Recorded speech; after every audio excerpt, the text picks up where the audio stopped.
ngerekam sih, ngerekam.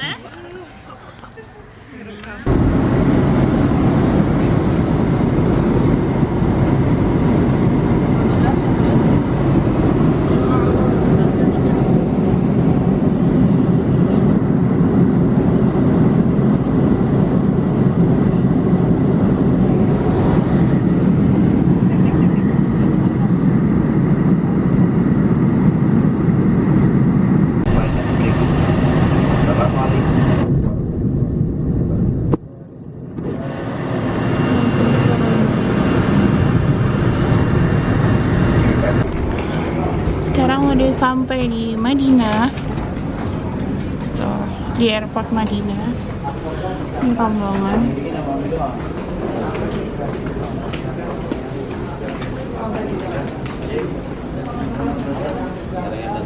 Paspornya disiapin, pegang.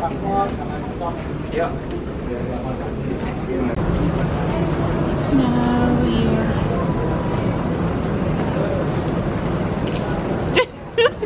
gue sambil ngerekam, sambil foto.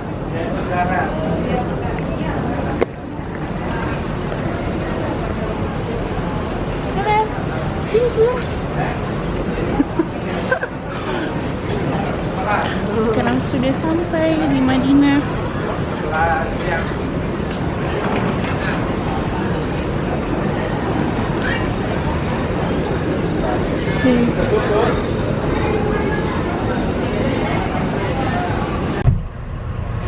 Sekarang udah sampai dari airport. Nih, bis menuju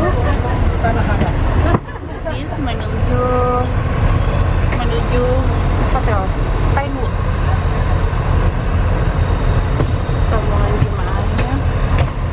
Alhamdulillahirrahmanirrahim. Segala puji milik Rabb sekalian alam atas kenikmatan yang Allah berikan kepada kita, sehingga sore hari ini, malam hari ini, alhamdulillah kita telah sampai di kota Madinah, kota di mana Rasulullah disemayamkan, dan misalnya kita akan beberapa hari menjadi tetangga Rasulullah.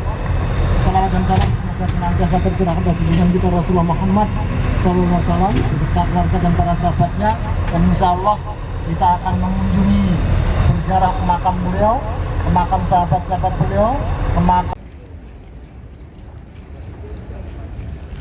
Ayo.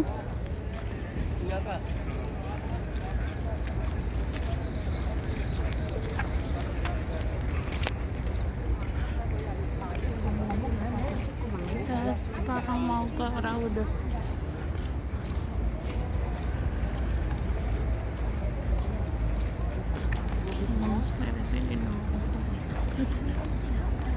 Insyaallah. Wah, bagaimana?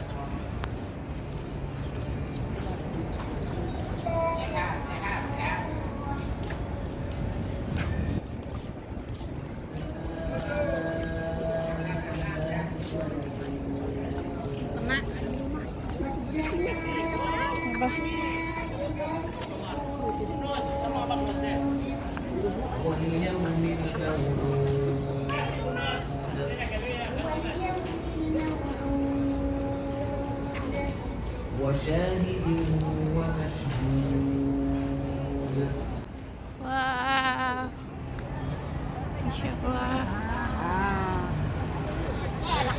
Jalan ke Masjid Nabawi.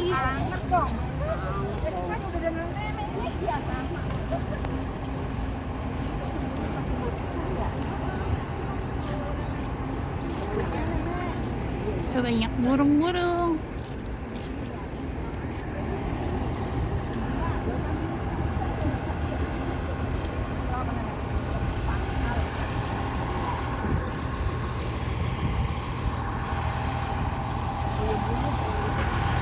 Ini bus kota.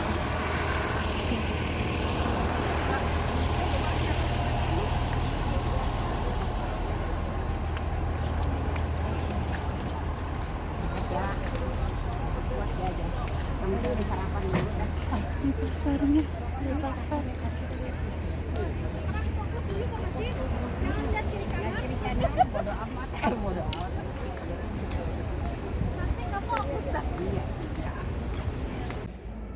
lagi sholat, mau sholat subuh, udah azan sih.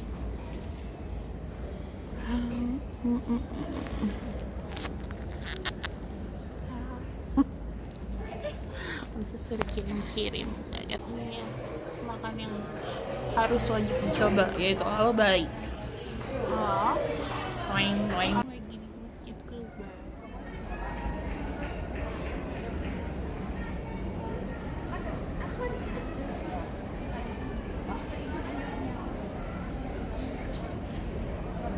Di foto.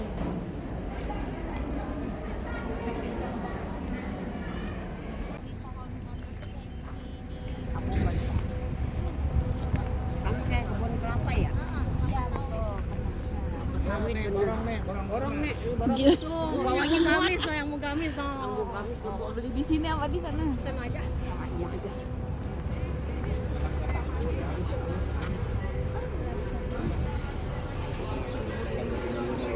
Selamat datang, silakan Ibu ya.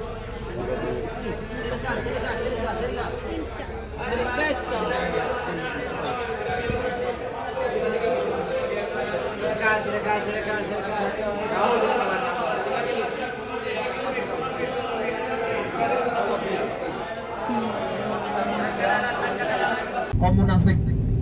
Kemudian Rasulullah kembali lagi melanjutkan perjalanan. Berarti jumlahnya berapa sisanya? 700 sampai di Uhud.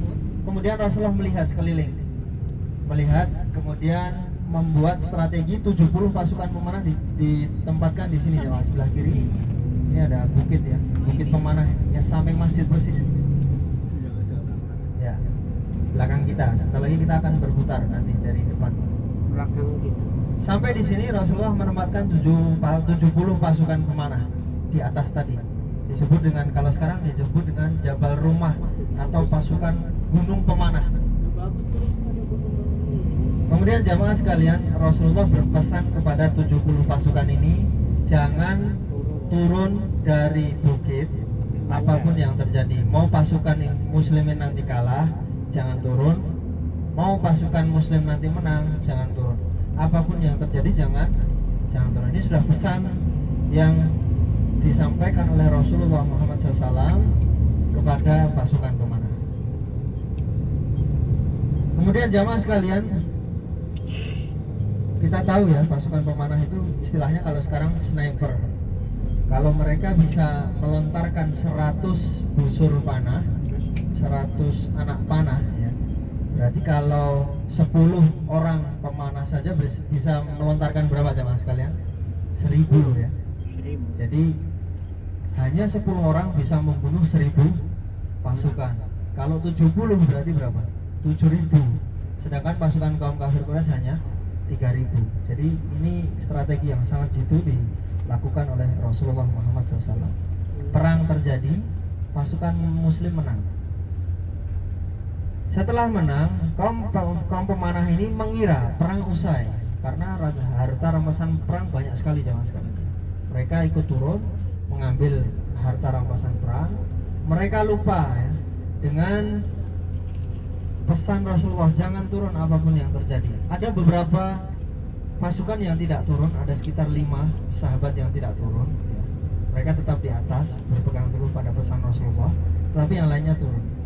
Melihat ada celah di kaum muslimin, Khalid bin Walid yang pasukan berkuda tadi jamaah sekalian ya, melihat ada celah, beliau belum masuk Islam ya pada waktu itu mengambil alih gunung pemanah tadi. Beliau naik membunuh sisa pemanah yang ada di atas, kemudian menyerang balik kaum muslimin. Nah, disinilah terjadi kekalahan kaum muslimin sampai syahid 70 syuhada Uhud atau sahabat Rasulullah yang syahid. Taib jamaah sekalian, kita turun. Setelah ini kita ke makam dulu. Makam ini ada tempat makam atau syuhada Uhud yang meninggal dimakamkan di itu, di tempat Uhud. Kemudian setelah itu kita baru ke Bukit Pemanah. Cilau.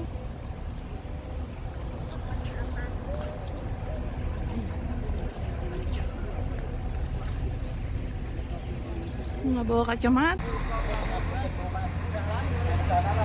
Oh, balik lagi ke Mekah.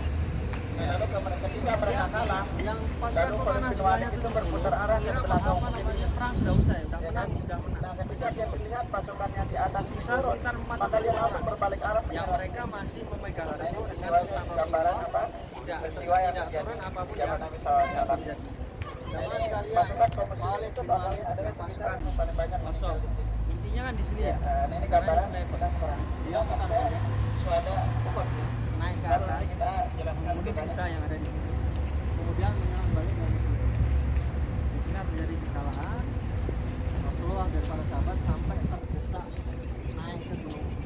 Sampai Rasulullah terkena palu ya giginya, geraham, lepas dua dalam peperangan. Kurang lebih seperti itu. Kemudian setelah itu Rasulullah kembali lagi ke kota Madinah. Kemudian mayat-mayat yang ada di sini, terutama sahabat-sahabat Rasulullah, karena banyak dimutilasi ya, termasuk Hamzah, belah dadanya dan lain sebagainya. Mereka balas dendam terhadap perang Badar pada tahun 2 Hijriah, 1 tahun sebelum perang Uhud. Karena di perang Badar ini semua pemuka Quraisy seperti Abu Jahal mati dan lain sebagainya. Jadi terjadi kekalahan yang cukup besar pada tahun pertama, tahun kedua. Baik, setelah ini kita ke makam ya. Kita berdoa dulu di makam. Kita doakan pimpinan Rasulullah. Dan setelah itu ke rumah, lihat sebentar foto, kita balik ke bis. Di dalam perang. Ini ada panduan untuk boleh.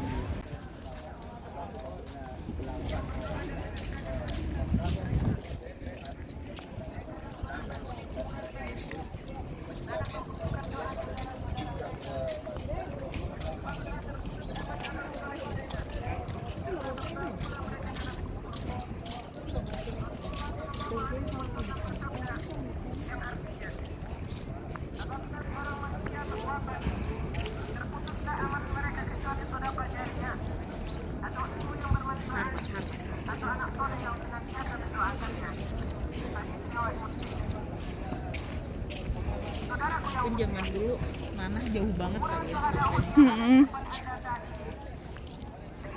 Dan cepet banget. Cepat. Kalau bisa 1000 berarti